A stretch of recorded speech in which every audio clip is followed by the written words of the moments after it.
সবাইকে জানাই শুভ নববর্ষ। নতুন বছর সবাই খুব ভালো করে কাটিও।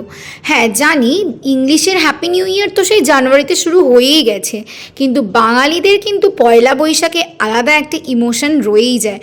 কারণ ইংরেজির 1 জানুয়ারিতে আমি কিন্তু কোনো নতুন জামা পরি না, কিন্তু বাঙালিরা কিন্তু বাঙালির পয়লা বৈশাখে নতুন জামা মাস্ট। তো যাই হোক, দেখতেই পাচ্ছ ঠাকুর ঘর থেকে ভিডিওটা শুরু করছি। আগের দিন কিন্তু জানো তো আমাদের বাড়িতে মা সেই পুরী গেছিল, সেখান থেকে মানে রিসেন্টলি গিয়েছিল, তো সেখান থেকে কিন্তু জগন্নাথ, বলরাম আর সুভদ্রা এনাদেরকে নিয়ে এসছেন। আর আগের দিন পয়লা বৈশাখের মতন একটা শুভ দিনে কিন্তু ওনাদেরকে আমাদের বাড়িতে বসানো হয়েছে, মানে বলতে পারো যে স্থাপন করা হয়েছে।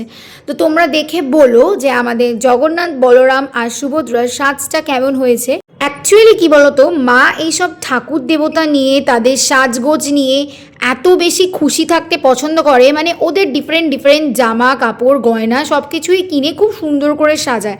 মানে আমি তো কখনোই আমার মায়ের মতন পারবো না সাজাতে, বাট তবুও আমি দেখি, মনে রাখার চেষ্টা করি, যদি কখনো সাজাই তাহলে নিশ্চয়ই মায়ের মতন করেই চেষ্টা করব।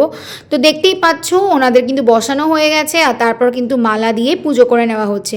এইবার চলে আসি কিন্তু আমার বাবার পুজোয়। দেখতেই পাচ্ছ বাবার পুজোর জন্য কিন্তু খুব সুন্দর করে অ্যারেঞ্জমেন্ট করে নেওয়া হয়েছে। আর এই যেটা আমরা বাঙালিরা করেই থাকি পয়লা বৈশাখে, খাতা পুজো, আমার বাবার খাতা পুজো, সেটাই করছিলাম।